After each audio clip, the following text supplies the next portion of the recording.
Nama saya Dwi Purwanto, kelas 12 1, absen 1. Saya akan membacakan pidato yang berjudul Kembalinya Ujian Nasional pada tahun 2025-2026. Assalamualaikum warahmatullahi wabarakatuh. Salam sejahtera bagi kita semua. Yang terhormat Ibu Guru Penguji, Ibu Yuni Catur Putri SPD MPD, serta teman-teman yang saya banggakan. Alhamdulillah, saya merasa sangat bersyukur karena diberikan kesempatan yang luar biasa untuk berkumpul di sini dalam sebuah ruangan yang penuh dengan semangat dan berbagai pengetahuan. Sebuah kehormatan bagi saya untuk berdiri di hadapan Anda semua di sekolahan ini, tempat kita semua saling belajar dan tumbuh bersama. Pada kesempatan yang berbahagia ini, izinkan saya untuk membahas tema yang penting dan relevan bagi kita semua, yaitu pemberlakuan kembali ujian nasional pada tahun pemberlakuan kembali ujian nasional sebagai penentu kelulusan siswa pada tahun 2025 sampai 2026 di kalangan kelas siswa kelas 6, 9, dan 12. Setelah sekian lama ujian nasional digantikan sebagai penentu kelulusan siswa untuk memberlakukan kembali ujian nasional sebagai syarat kelulusan siswa pada tahun pemberlakuan 2025 dan 2026, kepentingan ini tentu menjadi perbincangan hangat di kalangan masyarakat, terutama bagi siswa yang akan menghadapinya serta bagi orang tua pendidik yang berperan dalam mempersiapkan generasi proses penerus bangsa. Oleh karena itu, penting bagi kita untuk memahami tujuan, manfaat, serta membangun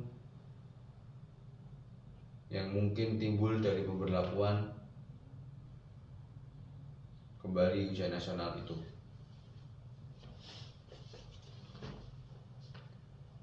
Pemberlakuan kembali ujian nasional ini memiliki sejumlah tujuan penting yang ingin dihadapi oleh pemerintah. Salah satunya adalah untuk memastikan bahwa siswa di seluruh Indonesia memiliki tingkat kompetensi yang setara. Mengingat keberagaman budaya dan wilayah di Indonesia, ujian nasional dan oleh siswa di ujian nasional menjadi tolak ukur yang objektif untuk mengukur sejauh mana kualitas pendidikan yang diterima oleh siswa tersebut. Dengan ujian nasional, kualitas pendidikan tidak hanya dapat dinilai ditingkatkan di tingkat lokal, tetapi juga di tingkat nasional yang memungkinkan pemerahan pendidik di seluruh Indonesia. Namun, pemberlakuan kembali ujian nasional tentu saja tidak tanpa tantangan. Salah satu tantangan dari yang dihadapi adalah tekanan psikologis yang dihadapi oleh siswa serta kecemasan dan keraguan untuk menghadapi ujian nasional tersebut. Maka itu penting bagi siswa dan pihak lainnya seperti sekolah, masyarakat, orang tua memberikan dukungan yang cukup bagi siswa tersebut agar mereka dapat menghadapi ujian dengan tenang dan percaya diri. Selain itu, kita tidak boleh melupakan ketimpangan akses pendidikan di berbagai daerah. Tidak semua daerah di Indonesia memiliki fasilitas pendidikan yang memadai. Beberapa daerah, terutama daerah terpencil yang masih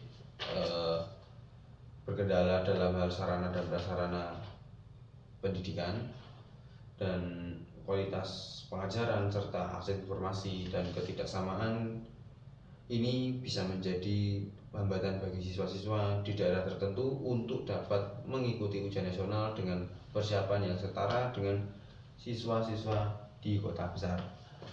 Oleh karena itu, semua siswa,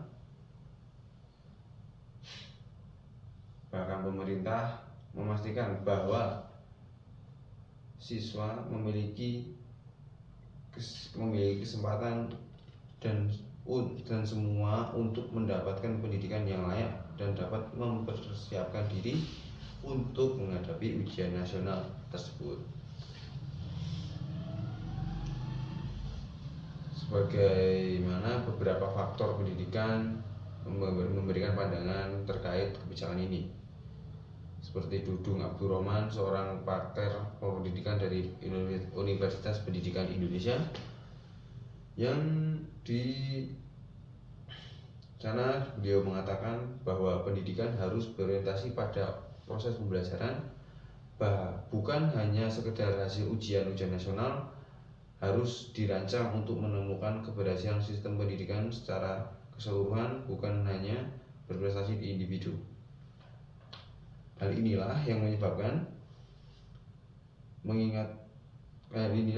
kita bahwa pendidikan harus menjadi perjalanan belajar yang bermakna, bukan sekedar ajang kompetensi.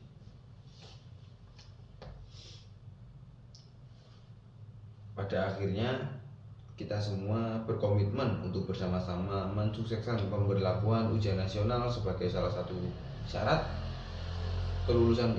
Ini adalah tanggung jawab kita semua, pemerintah, masyarakat, orang tua, pendidik, dan lain-lain, untuk memastikan ujian nasional dapat dilaksanakan dengan baik dan benar, diberikan hasil yang optimal bagi siswa, dapat dengan semangat bekerjasama dan komitmen kita semua.